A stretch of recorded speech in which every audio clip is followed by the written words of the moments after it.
This is Louis, aka Louis the French Monette, and you're listening to Schmedown Night in Canada. All right, on this episode, my man, Mr. Dan, how are you doing today?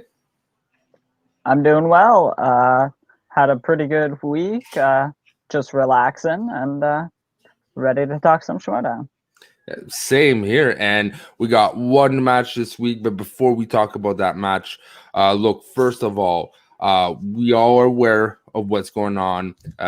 We support, give our love to the Smasher himself, but we're doing an extra step. We have been invited, and we're so happy to be invited on the Smashathon this Sunday. We are going to be present, if I'm not mistaken, 7 PST in the morning. So we'll have coffees. We'll probably eat some eggs while you eat some eggs. And please give a look. Donate if you can. If you can't, hey, it's okay. At least press like, subscribe on the channel that is presenting this Smashathon. Now, talking about subscribing, if you are listening to this and you're not subscribed, almost 65% of watchers right now are not subscribed. You know who you are. Press that subscribe button, or at least give us a like, That being said, let's go right into it, my Mr. Dan. All right. This was a toss-up right at the get-go. For me, two unknown quantities. We know them separately, but together, anything can happen, including black holes. So, gut instinct. Who is it for? Who was getting your giddy on? Yeah, that's an interesting thing because on paper, like looking at their stats, you kind of lean towards the Misfits. Eric Zipper has really come out like on his own as a player and really progressed this year, especially. Mm-hmm. Zipper was a very good compliment in the movie guys. I knew Paul Preston was very good, but I never discounted Zipper once in those matches. Or Wit, I should say. And so them paired up together, I wasn't sure about the knowledge overlap, which is kind of similar with the other team. But it seemed like an awesome pairing.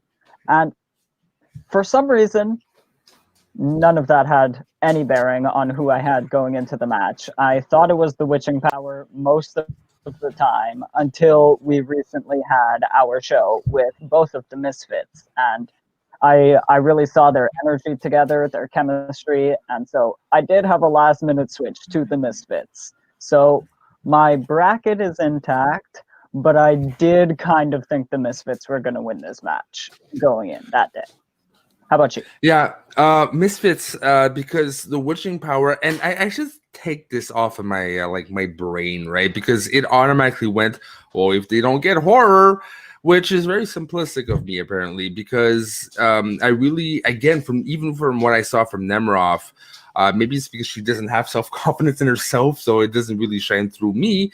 But I was discounting them completely, actually, and for me, Zip is a proven quantity. With I really find that you kind of have to find that perfect match, but once you find that perfect match, it just works, and it gives bonus points in chemistry. Not chemistry, like, can bring you far, right? And I was kind of hoping for that, but I knew that for some odd reason, they could have also auto-sabotaged themselves, because Wit sometimes has like a not focus problem, but when he's not on target, he's not on target. And I'm not sure if Zip was the person at 100% that is able to bring him back out of like the panic mode once things start escalating.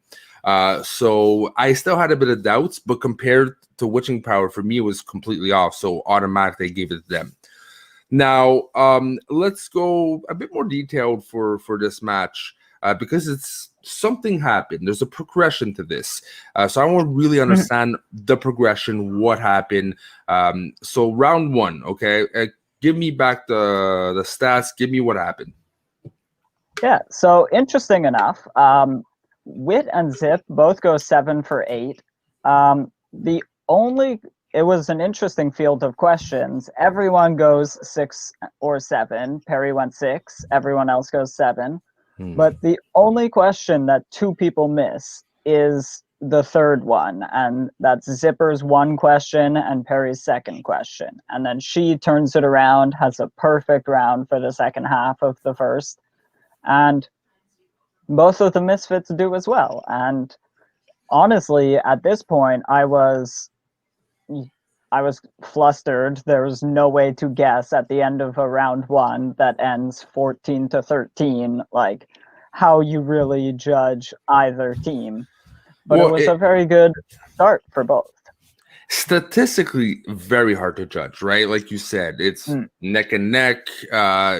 These are questions that sometimes slip, or you just don't know the movie, so those things happens. No one is a machine, that's except for Collins, maybe, but even then he does miss. But once or twice. Yeah, but that being said, you can still sometimes feel in the way they communicate, the way they react to certain things. How are you feeling on what you saw visually with the Witching Power, their chemistry, compared to Misfits, if they're so tight? Well, I really saw the chemistry with both of these teams. You see it most in the promos before the match, and the Misfits have a great character going for them, and I hope they both end up on the same faction next year, which spoils this match a little bit, but this is a spoiler show. But they had such a fun chemistry together, and whereas the Witching Power, they have known each other for years, and they're friends both in and out of the show, and have been for a long time. So it's a different type of chemistry, but both of them, you can see it very clearly, right? Yeah, and I completely agree. You could see, like you said, the Witching Power had a comfort zone, right? Meaning it's more than just base level knowledge about each other. So it kind of shown the friendship was already there. And also Misfits, they're two same piece of the same pod, right? They're fucked up in their own way, and they have this they're weird, the weird compliments, that kind of weird, and they kind of get each other on a very idiosyncratic way. There's like a pattern between them, where the other ones are more friends. Now, okay, how can I say this? Do you find the questions was, because it's a round 1, right? Let's say we give both of them round 2, round 3 questions with the knowledge they displayed in round 1. Do you think that it would be the same score, or these are both teams that might actually struggle in a harder tier questions when it comes to round 1? Well, when you look at it, let's see. Most high level teams matches score in the 30s for both teams, but there is only a set number. There's 16 plus a bonus, but we'll say 16 in the first round. There's 12 points in the second. That's 28. There's a max of 38 questions without the bonus in round 1. So for a match to end in the high 20s for 2 first-time teams and journeyman players, all of them, not all of them have the longevity in the Schmedown of some teams. Yeah. And I think different categories come up. This is a very different looking match. There could have been a knockout. There could have been a neck and neck down to the 5-pointer. It all depended on what came up in the wheel, which if we get into a little bit, I thought this was I was listening to the Witching Power debate with their manager, and they both said they're about 50% sure on their first category, which was disaster movies. And I don't know, I think that was, you mentioned, their underconfidence going into the match, playing against them. And I think if both players had a quote unquote 50%, really you're looking more at like 60, 70. You're not going to give yourself as much credit. But also overlapping those two can lead to a very good round two. Instead, they second guess themselves and spin. You mentioned a black hole in. Oh, someone's lagging. Oh wow, we stared this beautiful still image of Dan. Uh, again, a little reminder on Sunday, 7 a.m. PST, we are doing the Smashathon. Again, we're not the only ones. This is a 24-hour event. We are definitely going to be participating. Be ready with your coffees. Be ready with your, Danishes and everything. And we'll try to entertain you the most we can. And I'm running things out of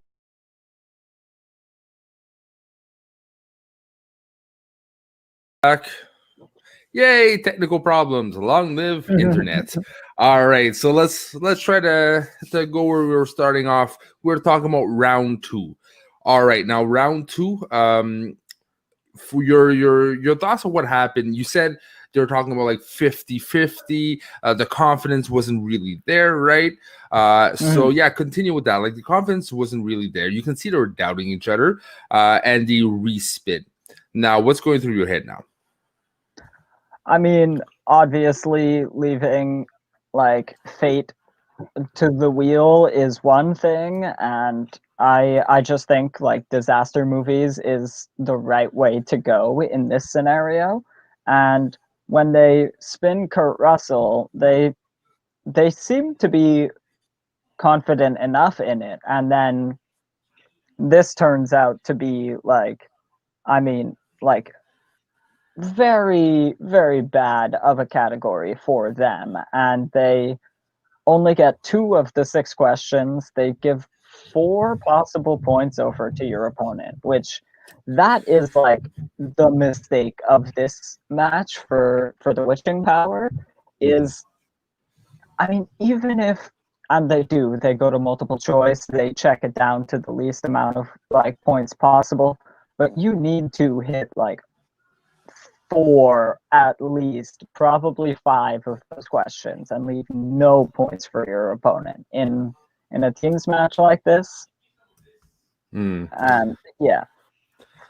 No, I agree. I mean, and this, like, again, I told at the beginning of the show, I have to stop thinking them as a pure horror, only good at team, but I still have to put them in a category though as a specialized team. They're not a generalist. They're not, people who do really good in certain categories and have very like 70% and over type of knowledge in the rest, right? They do still have to rely maybe 3-4 categories, but if they get something they really don't know, they're screwed, right? They don't have, patches.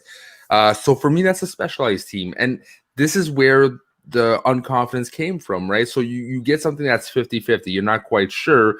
Certain players would have enough, knowledge go, it's not my favorite, but I know enough. For me, 50 is still good, especially with a partner. And then they spun away and got something that, that they lost points out of. Now, going to the misfits, your thoughts? Well, they actually have a very good round two comparatively. They take all of those steal opportunities, hit every one of the 4. They spin directors, and Kaiser mentions it's going to be a broad category, much like disaster movies would have been.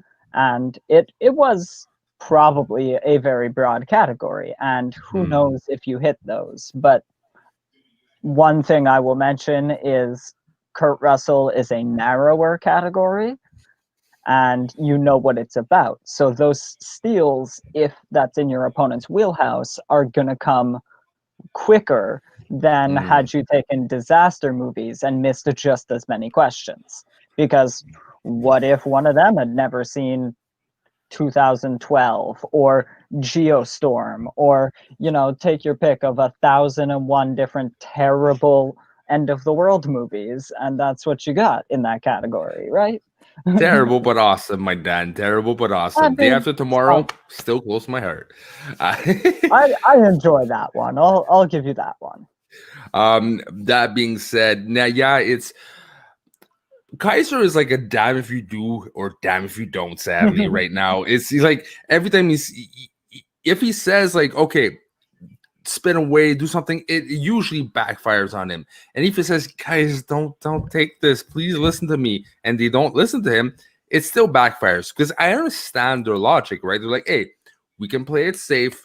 We're in knockout territory. Why take the chance to get maybe something that we really don't want, right? So it was actually a smart play, especially with the advantage they had. But this goes to show, if you choose to play it safe, no matter the lead, there is a risk that it will bite you in the butt. No matter the point advantage you have, taking it precautiously sometimes is going to backfire if Lady Luck is not on your side. In my opinion, you have the Shmominati. For me, I'm starting to think that Witching Power or Nemra Perry herself is the bad JuJu mama. Okay, that it happens with most of her opponents. There's something that they got it good, right, and then just bad luck comes to them. And Perry, you're doing something. The Witching Power is not just a name for, it's not just pure circumstances. You're doing something, because it was a sound strategy. Just bite them in their butt. And to be fair, their strategy in round 2 pays off pretty well. As I mentioned, they don't pick up all that many points in their own second round. They multiple choice 4 times. They missed 2 of those. So you only get half the points that were available to you. But you add on the 4 that the Witching Power had, 3 because they do hit one of the steals. But that's a 9-point swing in a single round. You're not mad about it, right? No, you're definitely not mad, because it's rare we see what we just saw, right? It's really rare that you see a lead. I wouldn't say blown, because I really don't find that it was anything their fault in a sense, just bad luck, But at the same time, it's very rare we see this. So if someone would have predicted it, congratulations, you have powers, or you're cheating, because I don't think most people would have saw that coming. Can't blame them. They did the sound strategy. Kaiser did advise, though, and I don't know what you do with Kaiser. He's in a spot that he's a really good coach. He really knows what he's doing, but round 2 is his downfall, and I don't know how what position or what strategy you take if round 2 keeps biting you in the butt. Yeah, and I don't fault the Misfits for anything they did in round 2. I think they played the game exceptionally well going up to this point, and they played their opponent the way they were supposed to. They played their round conservatively, but they played it well, and they went into round 3 with a 7-point lead. This is insurmountable. Dan Murrell came back from a 6-point lead, and people said that was next to impossible. A 7-point lead is all of your questions. There's no room for error. Now, if there's something we learned today, if Biden is able to get Georgia, of all places, and Pennsylvania, nothing is impossible, my friend. It's something we rarely see. It's Dan Murrell territory. It's the greats that usually come with that much of a deficit and still find a way to be super competitive.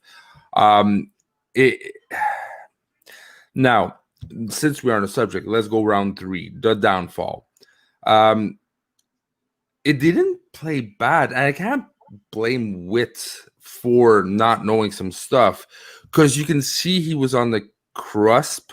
It just shows me, this is the work they have to do with him. He might be a good coach, but I think he needs to be coaching certain things to not lose himself under pressure. Because if he would have been maybe a bit more slightly level-headed and stop panicking, because even though he was pretty calm, you can see in his head, in his eyes, he was like, you know, and that can really be a detriment. And they got to fix it because they are a good team. They definitely have good potential. For me, they remind me of Whitney Seibold and Duralde, right? All the potential of being an awesome team. They just have to understand their weaknesses and finish the match, right? So let's just see what happens in the future. And I really hope they're able to progress where, you know, Whitney Seibold and Duralde doesn't seem to be able to do, because that kind of potential and with those kind of characters, to put that much effort into that costumes. And if you haven't seen the Northern Consultations, they really thought about the concept of the team. That's the type of team Schmedown needs, right? So I really hope it works for them. And this is a, you know, growing pain progress. Yeah, and I mean, they get a couple of tough questions and a really tough miss on that 2-pointer, but even I can't even fault them for it because it's the not important question in this case, because their round 3 started after the Witching Power went up 10 points, right? So it's now 27-24. The 2-point question isn't as important as either of the other two. The 3 ties the game, the 5 wins the game, right? So it's like I can't even really like be mad at it. It's just like one of the most disappointing losses, and akin to Gray Drake missing all her questions in round 3. This, I mentioned that Stacey might have the first reverse KO, and this is kind of the second one, like the reverse TKO of you answer every question and then your opponent just draws a blank for 3 strikes, and then you end up the winner by accident almost. Yeah, and by accident, no, in a sense, because they played what they had to play, right? That being said, one thing I can't, for the life of me, I can't remember the question, that the 5-pointer. But was it me, or is the type of thing that it was a bit too general knowledge for it to be personally considered as a really hard 5-pointer? Because even the reaction, it kind of seemed like, is this a trick question type of face they had, right? So that definitely helped. I would have liked to see if it was something that's more like a bit more. Which one are you talking about? I actually have both of them here. If I'm missing, I think it's the Witching Powers 5-pointer, that it was pretty, and I, in my opinion, found it pretty general knowledge. What singer makes a cameo on the plane in The Wedding Singer? Yeah, again, maybe that's just me. I don't know. I haven't seen The Wedding Singer personally, so what I would ask is, are there other singers who make cameos all throughout that movie? Because I think so. It's a very context. You must have seen the plane scene rather than any of the other singer cameos, but I can't speak to that. Do you have the exact question with you, like the word per word? It's basically what singer makes a cameo appearance in the plane scene in Wedding Singer? You see, if I'm not mistaken, he's the only one on the plane scene. I can't remember if there's other cameos throughout the whole movie, right? But if they're specifically putting the plane scene, right? And there's no other cameos, let's say, it's a pretty easy, because it's a standout moment. It's Billy Idol, and he's awesome in that part of the movie, but especially it's the proposal part, if I'm not mistaken, the end part. So it's just too much indication and you know, leading you to an answer for me for a 5-pointer. If it was that specific of that scene, that part of the movie, what singer? For me, if it's and it was a really popular, it's not like it's a movie that no one saw, right? Or even though there's a very iconic singer that is in a specific scene, but you don't really remember the movie because it wasn't that hyped up, that's a different question. But the wedding singer, who hasn't seen the wedding singer, maybe else than you or someone else, but for the ages, especially of the contestants, that's something that is very general knowledge. Again, you can debate this. One person's knowledge is another person's knowledge, but it definitely helped the progression and the trajectory for them to really make a comeback. Yeah, and I kind of feel like similarly about the Misfits 5-point question, and because it's a different type of question, but they got the terrible part was they could only place 50 Cent in any crime movie, and they picked the wrong crime movie. But to have 4 of the actors on the billing plus the like genre is so many ways to come at the question, and I have noticed 5-pointers have been giving a lot of context information, and then it comes to you know it or you don't.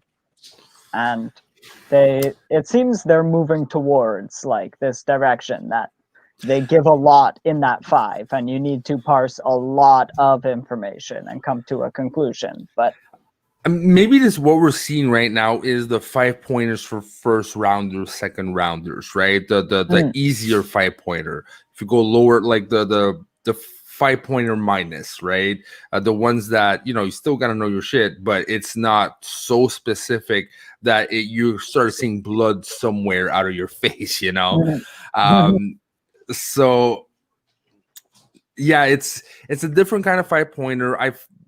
You see, although with the whole cast and then 50 Cent and there's potentially 2 answers, I've never heard of Den of Thieves. I don't know what the fuck that is. Probably not my kind of movie too. And the other actors, for me, nothing visual popped up. So for me, it wasn't general knowledge, but I'll be honest, if it's both pretty general knowledge 5-pointers, that case I retract what I said before. I didn't see it as that. For me, I just drew a blank, and I would have been in the same situation as the Misfits. To be fair, I haven't seen Den of Thieves, but I know of it. I didn't even remember Cutthroat City until Zipper mentioned it, and then I was like, oh yeah, that wasn't also a crime movie, basically, was all I thought about it. But yeah, it came down to, in my opinion, like a 50-50 in that case, whereas the other one was a plot-specific point in the movie. So it's always, you come down to that eternal debate of should that 5-point question be part of the movie or about a movie, and usually it's the ones that are part of a movie that we're complaining about are too hard, not too easy. Yeah, well, interesting one this time around is and I mean, it's I don't envy the writers. It's such a complex thing to wrap your head around. That kind of challenge, because you have to go progressive. You have to think that my personal opinions, if I'm the writer, my personal opinions doesn't necessarily match, and to find that balance is got to be a nightmare. But they're doing a really good job, in my opinion. And if this would be a finals, we would be talking otherwise. But for a first rounder, I'm just complaining to complain.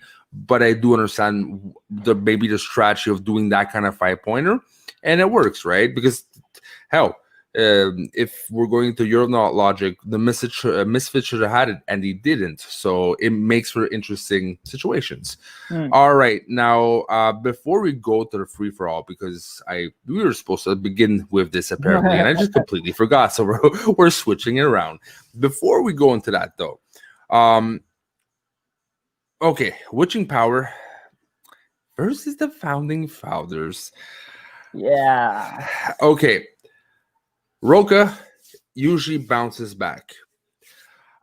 He knows what he's doing. The chemistry is there. Is there any inkling of hope for witching power, or they're just gonna do their best and they hope they fuck up almost type of situation?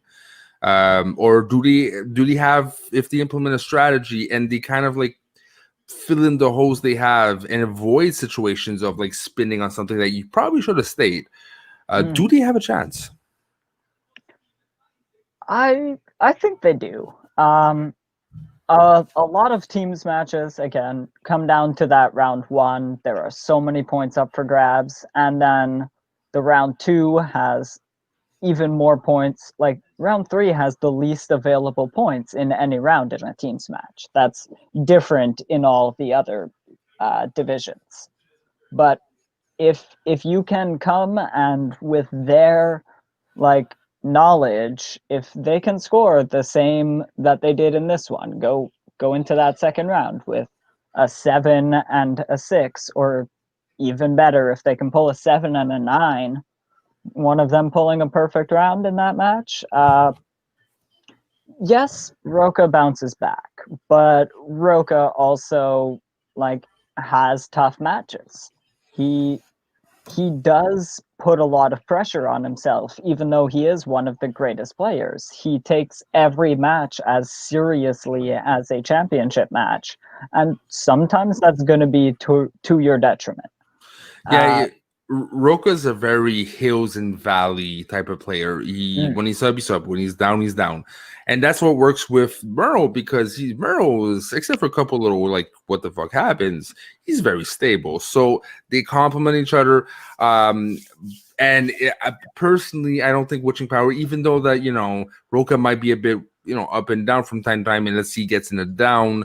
I don't think personally it's not a fluke, because Nemirov's showing she can win, okay?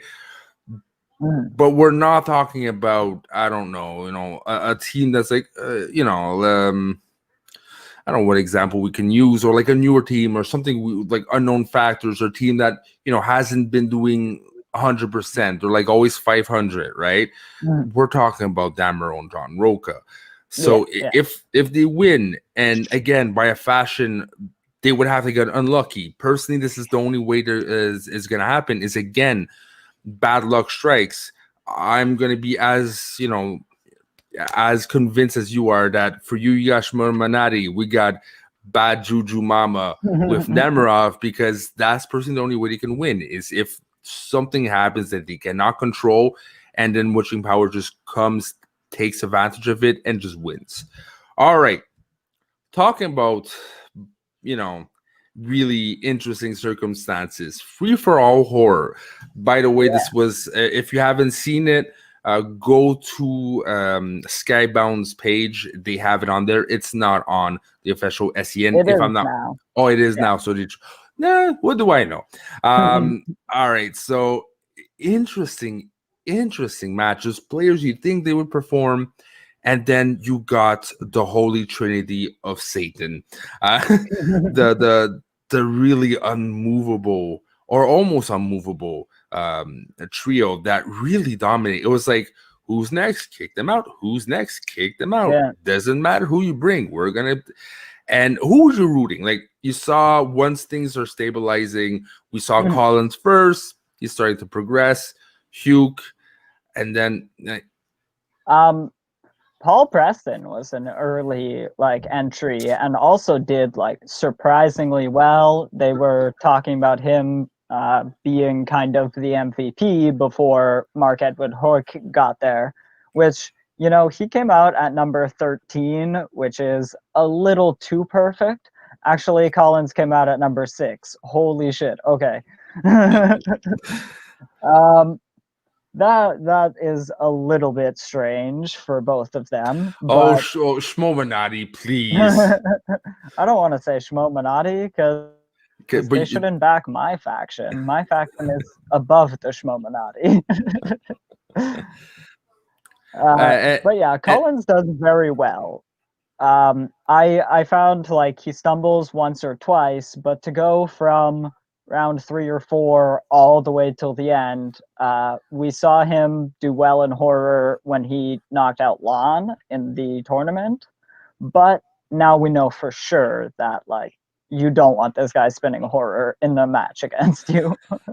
Yeah, and I mean, finally, we see Hugh. Mm, I mean, there's I couldn't explain why, but I knew there's this presence of knowledge with this guy. But he's again very specialized from what I can mm, see. Although Beat the Geeks, he had good knowledge in a lot of things. It was no way the same level of intensity that now is a Schmodown. mm, Personally, it was the OG, but it was the OG, right? It was yeah. surface level stuff. And he's not a surface level guy, but what he specializes, and now it's even more apparently, you said, is horror. And it is so fun to see. He wasn't flamboyant. He could be flamboyant, but he wasn't flamboyant. He was just dead serious to the point. I know my shit. I'm winning this. Mm, And it fits Collins as well so well. Both of them are corruption and they have their own mm. style. I can't believe I'm saying this. I'm starting to like corruption. What have you done to me, Daniel? Yeah, I have a note that just says here, the M in Moment of the Year stands for Mark, and Mark Edward Hoyk should get Moment of the Year. Um, Look at this. He does not miss a question in 5 rounds. 25 for 25. He misses 4 questions in the whole free for all. And that is like a total of I can't even tell here. Wow. 27, 31 out of 35 questions. That is impressive. And yeah, no, it's impressive. It's for a lot of people unexpected. I'm Mm, sure a lot of people when he saw Hugh like, okay, well, that's not gonna last. And then progressively something just happened, and people start realizing, especially when the first remark is, "Hey, he hasn't missed." You mm, have this haha moment, a bit like with the kid or with Bibbs. I had there's this spark that something special might happen. mm. But Collins, I think the best way I can compare him to is Ben Affleck's The Accountant. He is so precise. He is so like he knows he's good. He's there to destroy and go, but it's such a calculated way. And we've had these moments that there's so much hype, like, oh, the next this, next that, and it fizzles out in a way, or doesn't do as good, takes some time. The Bibiani, Oyama had really good moments, starting to go back. It's rare that you see constant, all right, almost Mm. top 3 right away. Collins Mhm. But is giving me the instinct that this might be an exception. This may be the Neo, the one algorithm that no one can get rid of. mhm. I will float one name past you in that regard. Ethan Irwin, Paul Oyama. Actually, that's 2 names. My bad. But both of them coming out of the gate looked unstoppable. They both have incredible runs in their rookie season and not so great sophomore seasons, but that's just luck, and I don't take anything away from either of those players. They're both 2 of the greats. But it is wondering, like, yes, is this sustained? Like, are we seeing the next Dan Murrell, the next Ethan Irwin, the next John Roca, the next Jeff Snyder? Or are we seeing somebody who is having just an incredible first season? I think it's more the first one, but we shall see in the coming years. Now let's One other thing I wanted to mention about that horror free for all was finally getting to see JTE again. I I was watching along and the chat actually guessed it. mhm. It was going along and people were saying like, oh, I wonder who the next person on the Droogs was. A couple people were saying Paramo, maybe Duralde comes out, which would have been fun because he's known as like the holiday guy. If he came out and crushed the horror free for all, that would have been nice too. But as soon as that music came on, I was as hyped as I've ever been to like see JTE perform, and I was real happy that they got like just the littlest evil for the Halloween tournament, because he's very much needed. Yeah, I mean, his presence is missed. Don't know how much we're gonna get him. I really hope we're gonna get more often. But he, again, I we're going off topic, but I always seen him. He kind of needs to have a team. I always see him as a team player. Same thing for Snyder. I love Snyder, but I always imagine him better chances at anything in a teams personally. But to have him on screen, and he seems different. I don't know why. Maybe that's just me, but his energy seems to be shifting somewhere else. Maybe because it's the online. The online, there's a bit more focus, but he seemed to matured a bit, or maybe that's just me. I mean, he had a little bit of the regular like swagger that we remember, but you also have to give him, like, he hasn't been there in a year and a half, so like it's him stepping back in general, as well as trying to get a feel for the whole new setting that was the virtual. And also it's a free-for-all, so you pop in and you're immediately bombarded with questions too, right? And try not to be eliminated. Yeah. All right. So look, there was one other thing I wanted there was one other thing I wanted to mention because of that. We have Corruption with an 11-point lead in first place, and everybody wants the Lethal Weapons to beat Deception now, because we have Final Exam and Corruption play a match in November here, where we get the Wildberries Civil War and retirement match, which that could bring the gap within 10, right? But say Final Exam and Deception both get eliminated or meet in the finals or whatever. If they somehow make the same amount of points, there will be too many points in favor of Corruption for anyone to beat them at Spectacular. So if the Lethal Weapons don't take care of them, Corruption can run away with the entire year without winning a single championship match at the main event.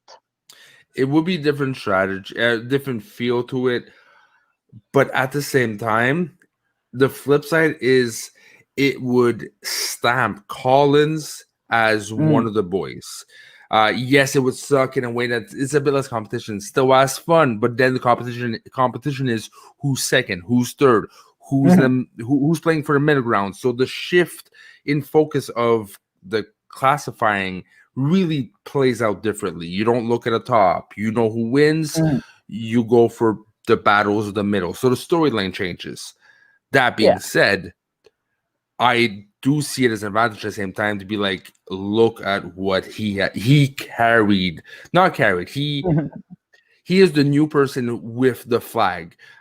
Chance and Kanowski, as much as the big dogs, this was his team to lead almost in a certain way, and kind of is the new captain of this team, and it makes for an interesting and not often seen storyline, especially going at the end of the season. So there's an advantage, disadvantage to both. I wouldn't be upset to see both of them. Obviously, to see a bit of competition on top would be interesting, but Harloff is going to make it interesting for the battle for the middle and top 2 and 3. That I'm not worried. I do think it would be perfectly evil to get too Spectacular with Deception and then just lose all of the belts and win anyway. It would be so fun, right? Like Shazam defends, Dan Murrell defends, Chandra defends, everyone defends, and we win anyway. Yeah, well, it'll be a big fuck you to the rest, and it would kind of fit with Challenge. Like, hey, we Yeah, still lost everything, and we win. You yeah. know. But that being said, let's wrap it up. Again, thank you very much, Dan, for being on Schmodown 9 Canada. Again, if you are not subscribed, please don't miss a thing. Subscribe, like, notifications, whatever fancies your boat, but do it. All right. So look, Dan, as we can see, we can find you on Twitter at EA Avengers underscore SOTN. You can find me at the Norn Schmoes on Twitter. All right. So thank you very much again. Until next time. Bonsoir. Have a good night.